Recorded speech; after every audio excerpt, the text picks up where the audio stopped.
बच्चे चिंकू और पिंकू भूख के मारे बिलख रहे थे। मम्मा, भूख लगी है, क्या कुछ खाने को मिलेगा मम्मा? पेट में कुछ नहीं है मम्मा, कुछ ला दो ना। चिकी की आंखें भर आईं।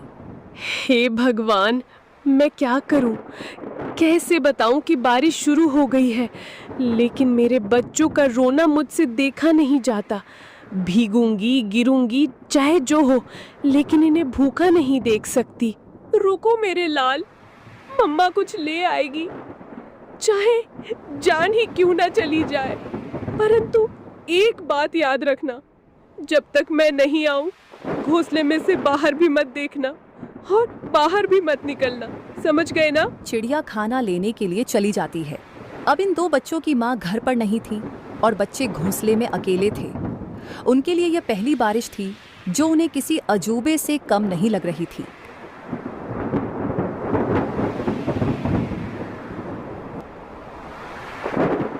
चिंकू बार बार गर्दन बाहर निकालकर देख रहा था। अरे ओ पिंकू, सुन रे, ये क्या चीज ऊपर से टपक टपक गिर रही है? कोई रो रहा है क्या? पिंकू घोंसले के कोने में दुबक कर बैठा था। अबे मूर्ख, रोने की आवाज नहीं है ये, बारिश है बारिश, आसमान बरस रहा है। पर ये आवाज कितनी डरावनी है। और पानी, इतना सारा पानी कहाँ से आता है रे? मत देख बाहर, मम्मा ने कहा था बिजली चमकी तो घोंसले समेत भस्म हो जाओगे। चिंकू सहम गया। हवा के साथ पानी की बौछारें घोंसले तक पहुंचने लगी थी। दोनों भीगने लगे। मम्मा कब आएगी पिंकू? भूख लग रही है यार, और डर भी। पिंकू कुछ नहीं बोला। उसकी आंखों में चिंता थी। मम्मा ने कहा था कि अगर मैं देर से लौटूं तो घबराना मत, चुपचाप बैठे रहना, डर से बड़ा कोई शिकारी नहीं होता। चिकी चिड़िया को जंगल में कुछ गेहूं मिले। उसने वो गेहूं को अपनी पतली टांगों से पकड़ा और तेज बारिश में फिर से बच्चों के पास लौटने की ठान ली। बारिश और हवा में अपना जोर दिखाना शुरू कर दिया था। उसे ना चाहते हुए भी एक पेड़ की डाल पर बैठना पड़ा। हे राम, बच्चे अकेले हैं, घोंसला खुला है और ये बारिश बढ़ती ही जा रही है। यदि बारिश थोड़ी सी भी कम हो तो मैं सीधी दौड़ती हुई उड़कर अपने बच्चों के पास पहुंच जाऊंगी। तभी बगल की डाली पर टोनी तोता फुर्र से आकर बैठा। अरे टुनी बहन, तू यहाँ क्या कर रही है इस तूफानी बारिश में? तुझे होश भी है कि बच्चे अकेले हैं?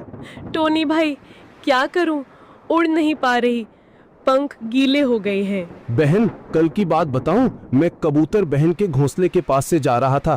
क्या हुआ वहाँ?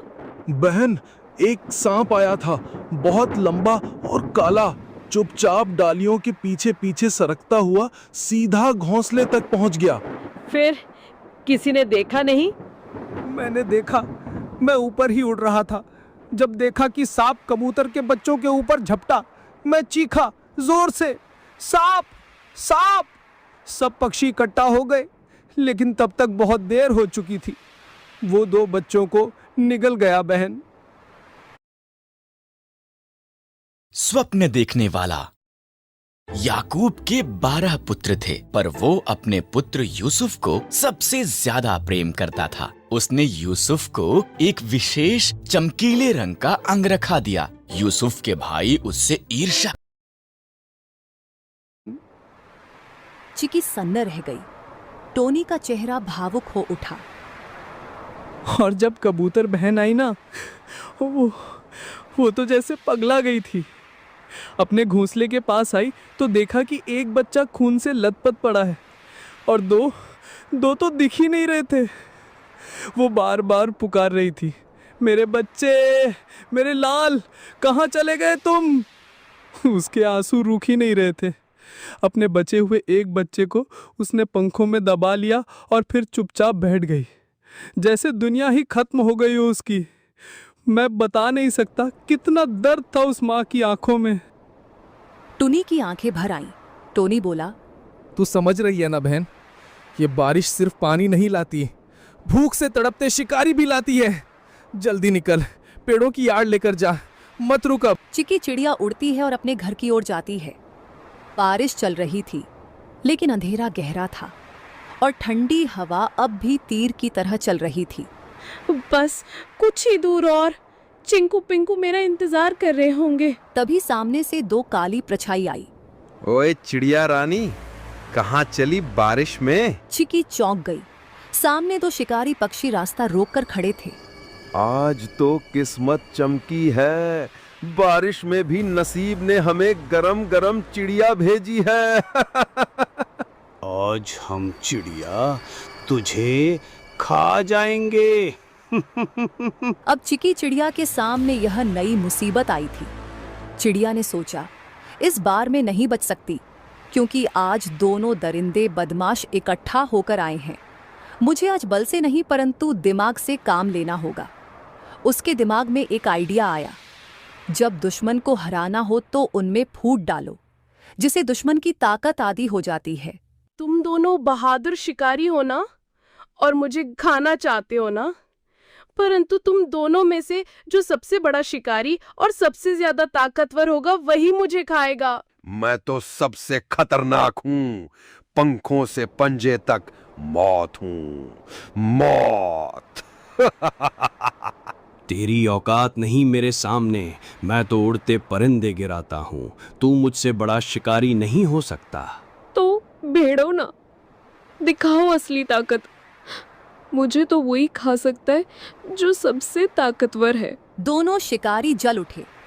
कौवा उड़कर सुल्तान की ओर झपटा। सुल्तान ने पलटवार किया। सबसे पहले मैं तुझे खाऊंगा, फिर इस चिड़िया को। तू खा नहीं पाएगा कालू। दोनों एक दूसरे को नोचते हुए हवा में झगड़ते हुए नीचे गिर पड़े। दोनों की हालत खराब हो गई और बेहोश हो गए।